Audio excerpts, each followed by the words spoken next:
Assalamualaikum warahmatullahi wabarakatuh. Saya Rizky Maulana dengan NIM 12180303174. Saya kelas sosiologi D. Saya akan memaparkan materi singkat tentang membuat sinopsis, ikhtisar, ringkasan, resensi, dan makalah untuk perbaikan nilai semester 1 akhir Bahasa Indonesia. Yang pertama ada pengertian sinopsis. Berdasarkan Mulyono dalam Ahmad 2015 halaman 113. Sinopsis adalah rangkuman karangan ilmiah yang biasanya diterbitkan secara bersamaan dengan karangan aslinya. Dasar sinopsis adalah bersifat abstrak dan ringkas. Sinopsis memiliki fungsi untuk mendeskripsikan sebuah karangan asli dalam bentuk yang singkat. Selain itu, sinopsis juga bisa berfungsi sebagai prolog atau epilog bagi sebuah cerita. Ciri-ciri sinopsis antara lain ditulis secara ringkas, alur ditulis secara berurutan. Biasanya ditulis dengan gaya bahasa yang bersifat persuasif agar pembacanya menjadi penasaran. Tokoh-tokoh yang ditulis di dalamnya merupakan tokoh-tokoh utama saja. Prosedur membuat sinopsis. Yang pertama, dimulai dengan membaca naskah asli atau drama atau teater panggung, naskah film, dan novel, agar terkesan dan keseluruhan cerita dari suatu naskah dapat diketahui dan dipahami. Yang kedua, ada pengertian ikhtisar. Berdasarkan Juhara dalam Ahmad 2015 halaman 113,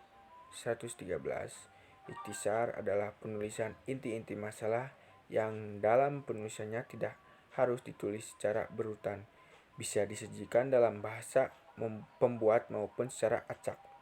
Ikhtisar memiliki fungsi untuk menggambarkan garis besar masalah ataupun gagasan utama dalam suatu wacana. Selain itu, ikhtisar juga memiliki fungsi sebagai media untuk mempermudah pembaca dalam memahami suatu masalah yang dibahas dalam teks. Dalam ikhtisar, penulis tidak harus memerhatikan urutan karangan asli dan dapat langsung mengemukakan inti-inti masalah. Adapun ciri-ciri ikhtisar antara lain menggunakan kalimat yang jelas dan tidak bertele-tele, menunjukkan gagasan utama, bebas merubah penggunaan kata, namun tetap sesuai inti cerita. Adapun prosedur membuat ikhtisar antara lain direkomendasikan lebih dari sekali. Membaca naskah asli direkomendasikan lebih dari sekali. Membuat kerangka dengan menuliskan gagasan utama atau inti yang terdapat pada naskah. Ketiga, ada pengertian ringkasan. Menurut Al-Faini, ringkasan berasal dari bentuk dasar ringkas yang berarti singkat, pendek dari bentuk yang panjang. Hal ini dipakai untuk mengatakan suatu bentuk karangan panjang yang dihadirkan dalam jumlah singkat. Suatu karangan disajikan dalam bentuk yang lebih pendek dari tulisan yang aslinya, dengan pedoman pada keutuhan topik dan gagasan yang ada di dalam tulisan aslinya yang panjang itu. Suatu ringkasan disajikan dalam bentuk yang asli yang lebih pendek dari tulisan aslinya, dengan berpedoman pada keutuhan topik dan gagasan yang ada di dalam tulisan aslinya yang panjang itu.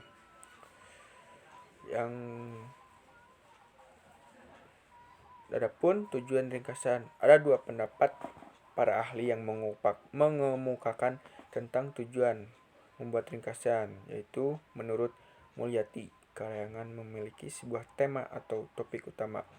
Tema atau topik utama itu kemudian dikembangkan menjadi rangkaian bagian-bagian karangan yang terdiri dari paragraf-paragraf. Kemudian setiap paragraf memiliki sebuah tema atau pokok pikiran utama yang mendukung tema atau topik utama karangan. Untuk memahami sebuah makna karangan atau buku, pembaca harus dapat memahami tema atau pokok pikiran utama yang terkandung dalam setiap paragraf yang membentuk keseluruhan karangan atau buku itu. Tema atau pokok pikiran utama tersebut dapat dikemukakan pada bagian awal, akhir, dan awal, atau awal dan akhir paragraf atau mungkin tersirat. Cara membuat ringkasan di samping itu perlu buat menaruh beberapa patokan menjadi pegangan, khususnya bagi mereka yang belum pernah melakukan itu atau baru buat memulainya. Setelah itu terbiasa, mungkin beberapa patokan itu pula tidak akan dibutuhkan lagi. Beberapa pegangan yang dipakai buat menciptakan kompendium yang baik dan benar terlain dan benar. Ciri-ciri ringkasan yaitu pengungkapan kembali bentuk kecil dari sebuah karangan, memproduksi kembali apa kata pengarang. Yang keempat, pengertian resensi. Resensi adalah suatu penilaian terhadap sebuah karya. Karya yang dimaksud di sini bisa berupa buku dan karya seni, film, dan drama. Menulis resensi terdiri dari kelebihan, kekurangan, dan informasi yang diperoleh dari buku yang disampaikan kepada masyarakat. Pengertian resensi menurut Sitepu 2013 dikaji secara etimologi dari bahasa Latin recensor atau reviewer dan bahasa Inggris review. Resensi mengandung makna dasar memeriksa, mencermati, meninjau, dan melihat kembali sesuatu. Dengan pengertian dasar yang demikian, objek resensi tidak hanya terbatas pada buku, tetapi dapat berupa film, drama, pameran, dan berbagai bentuk atau tampilan tulisan. Tujuan pembuatan resensi adalah menyampaikan informasi kepada pembaca apakah sebuah karya patut mendapatkan sambutan yang baik atau tidak, menunjukkan kepada pembaca apakah sebuah buku layak untuk dibaca. Dan yang terakhir ada pengertian makalah. Makalah adalah karya tulis yang bersifat ilmiah. Isi pembahasannya terfokus pada masalah tertentu dan dilakukan secara penelitian, observasi, dan riset lapangan secara aktual dan benar. Pembahasan dalam makalah adalah masalah yang berhubungan dengan mata kuliah atau bidang spesialis tertentu. Menurut Dr. Andes Imam Asyari, makalah adalah naskah yang dikeluarkan pada saat semester. Makalah dibuat pada jenjang kuliah saat semester akan dimulai atau saat kuliah akan berakhir. Makalah terdiri dari 10 sampai 15 halaman berukuran folio.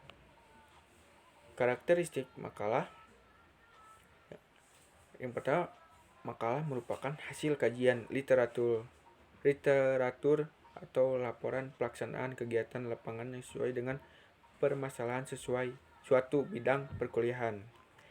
Adapun tujuan makalah, dibuatnya sebuah makalah bertujuan untuk melatih penulis agar mampu dalam menyusun karya ilmiah yang baik dan benar. Makalah bertujuan untuk memperluas wawasan keilmuan penulis. Sekian pemaparan dari saya. Wassalamualaikum warahmatullahi wabarakatuh.